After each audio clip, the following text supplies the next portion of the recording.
நம்மில் நிறைய பேர்கிட்ட இருக்கிற ஒரு கேள்வி, நானும் ஏதாவது சாதிக்கணும், ஏதாவது குறிக்கோளை வச்சுட்டு எப்படியாவது அதை அடையணும்னு தோணும். ஆனால் அதை நம்மளால் பண்ண முடியலை. அதாவது அந்த லட்சியத்தை அடைய உழைக்க முடியலைன்னு யோசிச்சுட்டு இருப்போம். அப்படி வாழ்க்கையில் நம்முடைய லட்சியத்தை அடைய முடியலைன்னு யோசிச்சுட்டு இருக்கீங்கன்னா இந்த குட்டி கதையை கேளுங்க. Welcome to fearless motivation Tamil.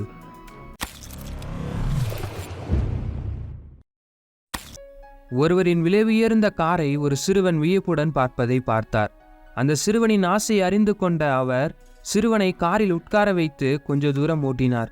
உங்களுடைய வாகனம் மிக அருமையாக இருக்கிறது, என்ன விலை என சிறுவன் கேட்டான். அவரோ தெரியவில்லை, இது என் சகோதரன் எனக்கு பரிசளித்தது என்றார் அந்த மனிதர். அப்படியா, அவர் மிகவும் நல்லவர் என சிறுவன் சொல்ல, நீ என்ன நினைக்கிறாய் என எனக்கு தெரியும், உனக்கும் என் சகோதரனைப் போல ஒரு சகோதரன் வேண்டும் என நினைக்கிறாய் அல்லவா என்றார். சிறுவன் சொன்னான், இல்லை, நான் உங்களின் சகோதரனைப் போல இருக்க வேண்டும் என நினைக்கிறேன் என்றான். ஸ்மார்ட்டாக திங்க் பண்ணணும்னு இந்த கதையில் கேட்டோம். ஆனால் நம்ம லட்சியத்தை அடைய ஸ்மார்ட்டாக திங்க் பண்ணால் மட்டும் போதுமா? ஸோ இந்த கதையும் கேளுங்க. நம் நாட்டிலிருந்து வெளிநாட்டுக்கு வேலை தேடி சென்றார் ஒருவர். அங்கே ஒரு விற்பனை நிலையத்தில் சேல்ஸ் துறையில் உனக்கு முன் அனுபவம் இருக்கிறதா என்று மேனேஜர் கேட்டார். நான் எனது நாட்டில் சேல்ஸ்மேனாகத்தான் வேலை பார்த்தேன் என்றார் நம் நாட்டை சேர்ந்தவர். அப்படியானால் உனக்கு நான் வேலை தருகிறேன், நாளை முதல் நீ வேலையை தொடங்கலாம், கடை மூடும் பொழுது நீ எப்படி வேலை பார்த்தாய் என பார்ப்பதற்கு நான் வருவேன் என்று சொல்லிவிட்டு சென்றார். முதல் நாள் கடை மூடும் நேரம். மேனேஜர் வருகிறார். இன்று எத்தனை நபர்களிடம் சேல்ஸ் செய்தாய் என்று அவர் கேட்டார். அவர் ஒருவிடம் மட்டுமே என்றார். என்ன, ஒருத்தர் மட்டுமா? உன்னுடன் வேலை பார்க்கும் மற்றவர்கள் எல்லாம் நாள் ஒன்றுக்கு 20 to 30 வரை செய்யக்கூடியவர்கள். உன் வேலை நிரந்தரமாக வேண்டுமானால் நீயும் இவர்களைப் போல் முயற்சி செய்ய வேண்டும். சரி, எவ்வளவு டாலருக்கு விற்றாய் என்று கேட்டார். அவர் $20,000 என்றார். ஒரே ஒரு நபரிடம் இவ்வளவு டாலருக்கா? என்னென்ன விற்றாய்? முதலில் அவரிடம் சிறிய தூண்டில், கொஞ்சம் பெரிய தூண்டில், அதைவிட பெரிய தூண்டில், ஃபிஷிங் கியர் எல்லாம் விற்றேன். பிறகு அவரிடம் எங்கே மீன் பிடிக்கிறீர்கள் என்று கேட்டேன். அவர் கரையில் அமர்ந்து மீன் பிடிப்பதாக சொன்னார்.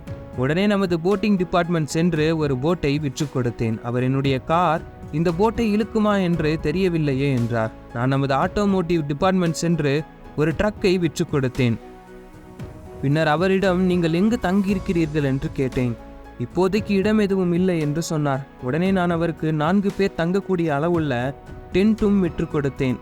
என்ன, ஒரு தூண்டில் வாங்க வந்தவரிடம் இவ்வளவுமா விற்றா என்று மேனேஜர் அதிசயமாய் கேட்டார்.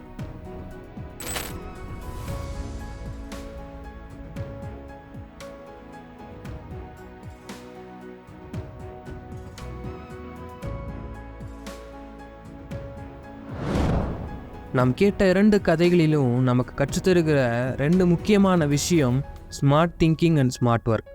ஒவ்வொரு நாளும் கிடைக்கும் வாய்ப்புகளை கவனமாக கையாள வேண்டும். ஏனெனில் உங்கள் லட்சியத்தை அடையாததற்கு நீங்கள் தினமும் உழைக்காததே மிகப்பெரிய காரணம்.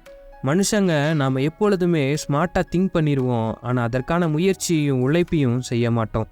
அந்த லட்சியத்தையும் அடைந்திருக்க மாட்டோம். சொல்லப்போனால் லட்சியத்தை அடைய பாதி தூரம் கூட போயிருக்க மாட்டோம்.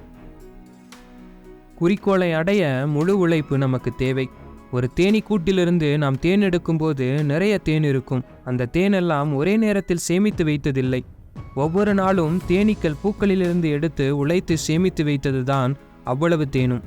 இதே போலதான் வாழ்க்கையும். உழைப்பின்றி ஊதியமில்லை என்று பார்த்திருக்கிறோம்.